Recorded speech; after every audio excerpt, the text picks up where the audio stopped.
Hello future doctors. हमने संहिता series का first video complete कर लिया है। इसका में अध्याय जिसमें मैंने सारे इंपॉर्टेंट टॉपिक्स आपको एक्सप्लेन कर दिए हैं जिनसे बाहर आपका नहीं आएगा।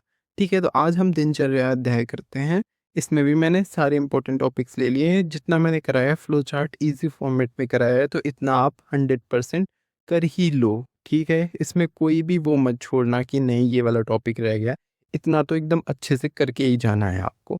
वाइवा पर्पस हो चाहे थ्योरी पर्पस हो, दोनों के पर्पस से ये आपके लिए एकदम बेस्ट है। So without wasting any time, दिनचर्या अध्याय। ठीक है, तो आयुर्वेद ने दिनचर्या को क्या बताया है? दिनचर्या स्वस्थ रहने और रोगों से बचने के लिए सर्वोत्तम साधन है। ये प्रतिदिन किए जाने वाले उन कर्मों का समूह है जो शरीर, मन और आत्मा की शुद्धि एवं संतुलन बनाए रखते हैं। ठीक है, अष्टांग हृदय का दूसरा चैप्टर है दिनचर्या। अब ये मैंने यहाँ टेबुलर फॉर्म में आपको बता दिया है। ठीक है, यही सारा क्या होता है, जो सीक्वेंस है आपको ये फॉलो करना है। एग्जाम में क्वेश्चन आएगा ना, आप अगर टेबुलर फॉर्म में लिखोगे ना, तो डेफिनेटली आप 5 नंबर में 3-4 नंबर तो सॉलिड ही हैं आपके। बाकी आपका प्रेजेंटेशन तो मैटर करता ही है। ठीक है, तो दिनचर्या का जो क्रम है वो आपको जो याद रखना है। सबसे पहले क्या करना है, ब्रह्म मुहूर्त में जागरण। ठीक है, सुबह जल्दी उठना है, ब्रह्म मुहूर्त में उठना है। फिर नेक्स्ट स्टेप क्या करनी है आपको, मलमूत्र त्याग, शौच विधि विधान है उसका पालन करना है।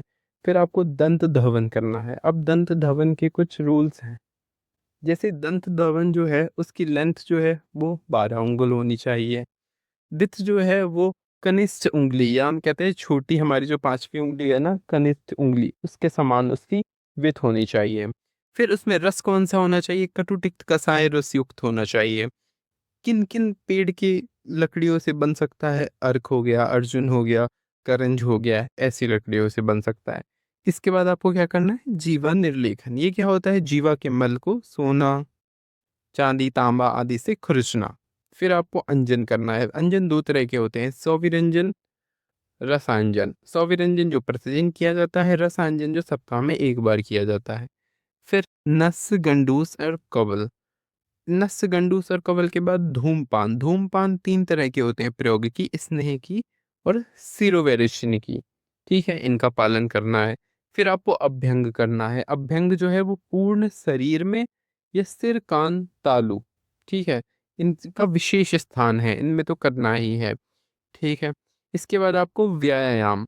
व्यायाम में कौन कौन सी चीजें निषेध हैं, वात पित्त रोगी, बालक, वृद्ध, अजीर्ण रोगी, इन लोगों को आचार्य ने व्यायाम करने के लिए मना किया है। फिर व्यायाम के बाद आप क्या करेंगे, शरीर मर्दन, जिसमें क्या करेंगे, अंगों को अच्छे से मस लेंगे। फिर उद्वर्तन और स्नान। स्नान गर्दन के नीचे उष्ण जल से करना चाहिए और सिर में शीत जल से करना चाहिए। अब इसमें एक डिटेल्ड फॉर्म में मैंने सारे कवर किए हैं इन्हीं चीज़ों को, जिससे आपको आंसर लिखने में भी हेल्पफुल रहेगा। अगर आप पहले ऐसे फ्लो चार्ट दे देंगे ना, तो टीचर ये दिखेगा कि हाँ आपने सीक्वेंस सही लिखा है। तो क्वेश्चन ऐसे डायरेक्ट आ जाता है कि दिनचर्या अध्याय के सारे रूटीन 5 मार्क्स में एक्सप्लेन कर दो या 10 मार्क्स में एक्सप्लेन कर दो। सबसे पहले आप ये फ्लो चार्ट बनाना, तो टीचर अगर ये नेम नेम दिखेगा कि आपने सब सीक्वेंस सही लिखा है, तो यहीं से आपको नंबर दे देगा। ये थ्योरी तो वो दिखेगा ही नहीं। स्टिल आप ये करके जाओ। ठीक है, ब्रह्म मुहूर्त वही बताया, सूर्योदय से 96 मिनट पहले 4 to 6 AM के आसपास को हम ब्रह्म मुहूर्त बोलते हैं। इससे क्या होता है, लाभ क्या है इसके, आयु की रक्षा के लिए जागना चाहिए। इस समय वायु शुद्ध और सत्व गुण प्रधान होती है।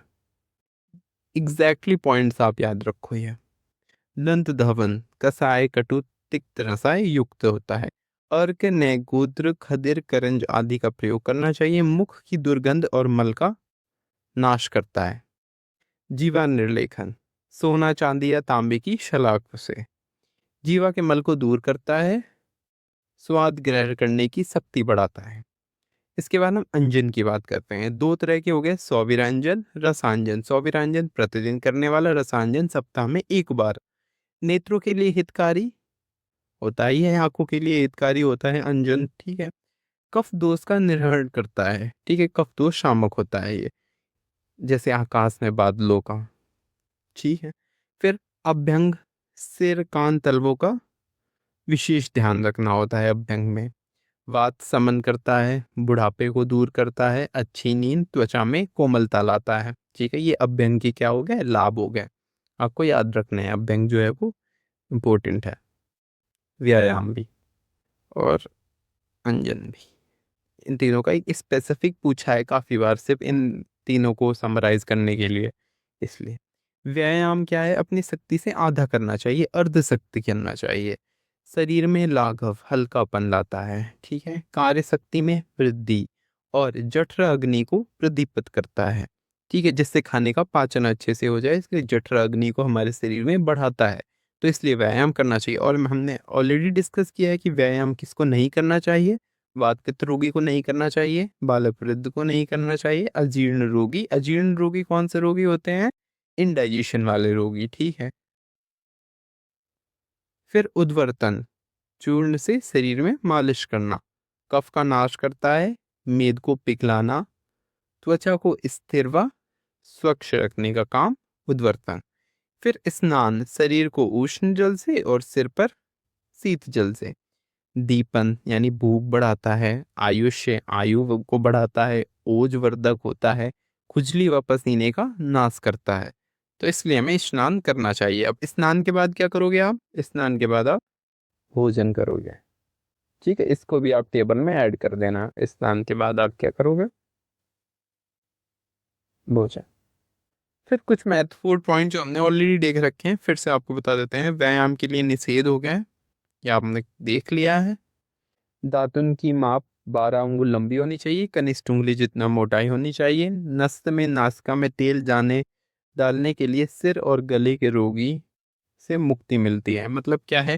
रोगों से मुक्ति मिलती है किसके? सिर के रोग हो गए या गले के रोग हो गए, इनके रोगों से क्या होता है? नस्य से मुक्ति मिलती है। अच्छा, नस्य के लिए बताया जाता है, आप पढ़ोगे आगे, कि कौन सा तेल सबसे अच्छा होता है, तो उसे अणु तेल को विशेष बताया गया है, ठीक। तांबुल सेवन, भोजन के बाद या स्नान के बाद मुख शुद्धि के लिए। पान का सेवन, जैसे खदीर, चूना, सुपारी, ठीक है, इनका बताया गया है, इसी को हम तांबुल सेवन, ठीक है। तो इन पॉइंट्स को आप यहाँ पे भी ऐड ऑन कर लेना, अपने अकॉर्डिंग नोट्स बनाना। और अगर आपको यही पीडीएफ चाहिए तो मुझे कमेंट में बता दो, मैं आपको ये पीडीएफ भी सेंड कर दूंगा। तो ये देखो, दिनचर्या करने को तो बहुत बड़ा है, उसमें बहुत सारे श्लोक हैं, टीचर ने भी कराया होगा, ठीक है, वो भी आप कर लो। लेकिन क्या है कि आपको क्रिस्प याद करना है। मैंने पहले भी कहा है कि आपके पेपर में क्या आएंगे, 12 क्वेश्चन होंगे, जिसमें से 4 एलओक्यू होंगे और 8 एसएक्यू होंगे। अब आप देखो, आपके पास कितना बड़ा सिलेबस है और क्वेश्चन इतने से आएंगे। तो आपको चीज़ों को इस तरह से करना है, जो इंपॉर्टेंट चीज़ें हैं उन पे ज़्यादा फोकस करना है। और इस चैप्टर में जितना मैं करा रहा हूँ ना, यही इंपॉर्टेंट है। इसी को आप अच्छे से कर लो, 2-3 बार कर लो, ठीक है। थैंक यू गाइस, बने रहिए, लाइक एंड सब्सक्राइब जरूर करिए।